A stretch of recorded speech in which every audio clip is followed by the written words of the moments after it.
Hey friends, Chris Maholka here. This video series is probably going to be about 3 videos long. It's going to teach you how to make your own custom rod grips. These are carbon fiber, and you can buy the carbon fiber ones made, and you can also buy the material and the pre-cut foam and all that. But I'm going to teach you how to break it down to the basics. Pouring the foam and how to do it best for grips, how to turn them on a lathe and prepare them and everything and get them ready to go on your custom built fishing rods. I'm going to list where I get all my components in the bottom section that says more, and that will list the places I buy my foam and my carbon fiber. So you can reference that and go to them. I make nothing off of that.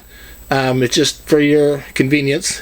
And also, if you like these videos, please hit subscribe. I haven't had any new ones in a while. I could use a few. Okay, let's get started and pour some foam. So first we're going to start with the basics. This is the foam that I use. I use the 8-pound pour foam. They make 4 and they make 16-pound, but the 8 seems to be about the right density to turn. The 4 seems a little light and the 16 is just more expensive. So I use the 8-pound urethane pour foam. Get it from US Composites, so I'll put their link in the more section below the video. What I feel are essential items for making these, these are 8-ounce like chowder cups. You can buy them online or at restaurant supply companies. Then there are the 2-ounce little component cups. They put ketchup and mustard and thing in, like I say, 2 ounces. I find if I mix 2 ounces of each part into this container, I can stir it really well. And to stir, to get the material out of these containers into here, I use popsicle sticks. When it comes to stirring in this big container, I use tongue depressors or craft sticks. And one thing you need to pour into is a mold. One thing that I found that works really well for small grips are toilet paper tubes. So we have friends and relatives save these, and then also if you want to make bigger grips, the paper towel tubes, because they're longer. And then I'll show you how to make your own out of typing paper. So to make these, one end has to be closed to use this for a mold. So 2 things I forgot to mention in the supplies: blue painter's tape, and especially rubber gloves or latex gloves, because when this foam gets on your fingers, you wear it off in 3 or 4 days. It does not come off with anything once it sets. So to make this into a mold, I'm just going to carefully take my blue tape and go across like this. Now this material, when it's wet, is not very thin, so it won't run out cracks. But as it sets up, it expands, and it'll actually start to blow the bottom of this tube. So we want to go around it good that way. Then we're going to take another piece and go completely around like that. So we go all the way around. Now we're just going to take it and use our hand and press down on it so the bottom of the tube is tight against the tape. And that will work as a mold now for our foam. Now if you don't have toilet paper tubes, you want to make some out of typing paper. This is really easy to do as well. I'm going to do it in the short version. When you want to roll this up, just roll up your typing paper. Get some tape ready first. Just roll up your typing paper. And you want to be in about a 1.5 inch diameter roll. If you're doing really big rods, you can go out a little bit bigger, 2 inch or so, but anything beyond that is just a waste of material when you get to the foam. So we're trying not to squish this now. We want it to stay nice and round. So take a piece of tape and we'll go around it, and I'm going to secure it so it stays relatively in that size. And I use a dowel or a wood rod. You can go inside and round things up from the inside. And now it's just basically the same as doing the toilet paper tubes. You just go across it. You just have to be more careful you don't squish it out around as you're doing this. You want to keep it as round as possible. And when you pour these, you'll find that the part B is more viscous and pours slower. And we're going to pour right up to the rim on the little cup, so we'll get it going there and slow down when we start getting close. We don't want to overdo it. You want to get as close as you can on these. That's why I use these little cups with that lip on them, is it shows you where your pour level is. Now my part A sat and got cold and got some chunks in it.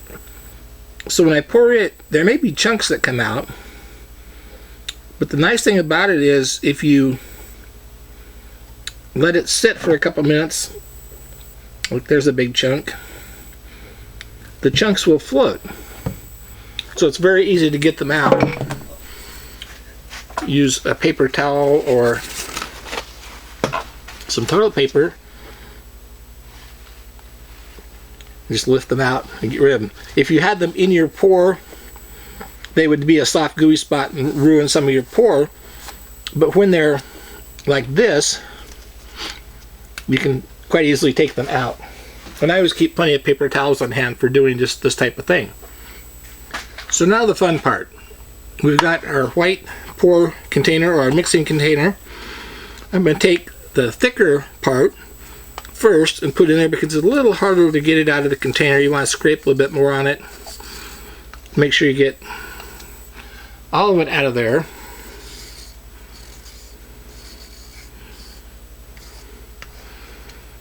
Now we can use these containers over again, the ones that we hold the part A and part B in, because we're not crossing them. This container we need to use a new one each time we mix. So you want to mix to get your best benefit out of the container. You don't want to mix little tiny amounts if you can help it. But here we go, part B and part A. And now we've got a limited amount of time. And I'm working in a studio with about 68 to 70 degree air temperature. It says if you pour this with 80 degree temperature, it expands 8 times its original liquid volume. I have got 6 toilet paper tubes here right now because I have found that that's about the right amount of lineage for 4 ounces, about 24 inches. So now I'm going to stir this, and it will get kind of a milky look to it. When you get it stirred really good, it gets kind of a white creamy look to it. It's kind of like dark oatmeal.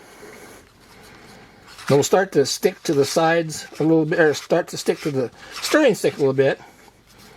They're starting to get that creamy look to it. And it won't take off and foam right away on you. It's not like it's a scary process. If it does start to foam, you just pour fast. So, there we've got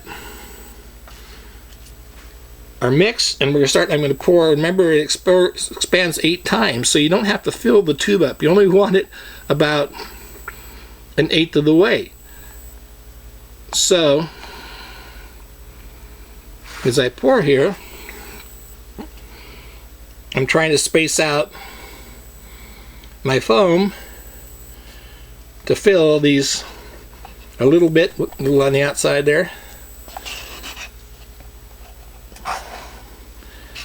to fill these 8 cups about 1/8 of the way.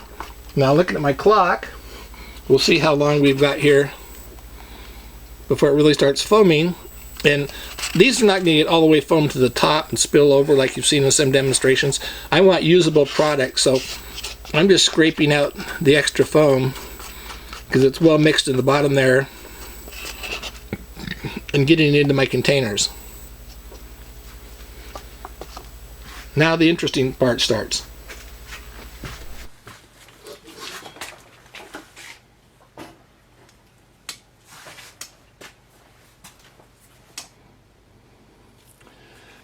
So we're starting to get some foaming action now.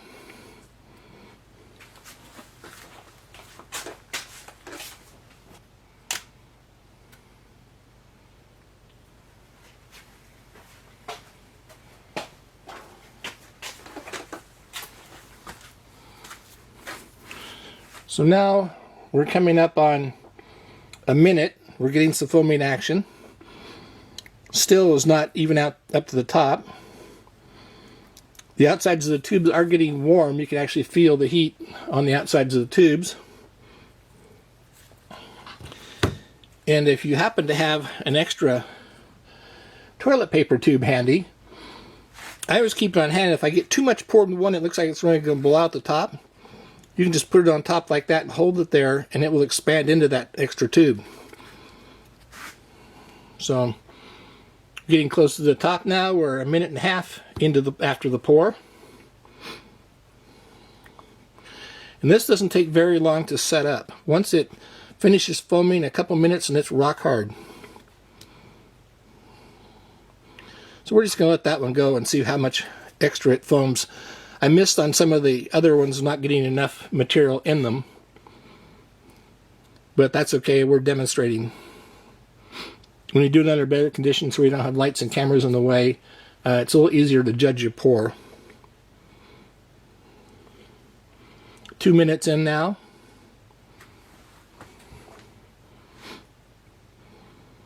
And as long as those don't get too tall, they will stay straight up and down. And you can see that the extra that I have in these two, if it would have been in the others, I'd have been right on the button on my capacity. About 23, 24 inches at an inch and a half in diameter, which these toilet paper tubes are. About 24 inches of linear, like this being an 8.5. If I had 3 of these, I could do most of those full, and that would take my 4-ounce mix.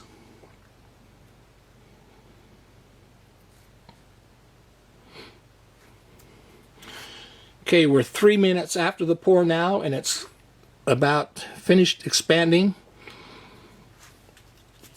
It didn't blow any of the bottoms out, although they are a little bit rounded just from the pressure, because once it gets up the tubes and gets set in here and it's still expanding, it'll push on the bottom a little bit. But toilet paper tubes, paper towel tubes seem to be excellent mold material. Typing paper works just as well. 3.5 minutes in. They're pretty much done. They're not sticky anymore. So we're now 5 minutes after the pour. They are hard and can be used to turn in just a few minutes. As soon as they cool down, everything is cured up and they're ready to go. So that'll be the end of step 1 in our process. Next, we'll show you how to form these for your rod grips.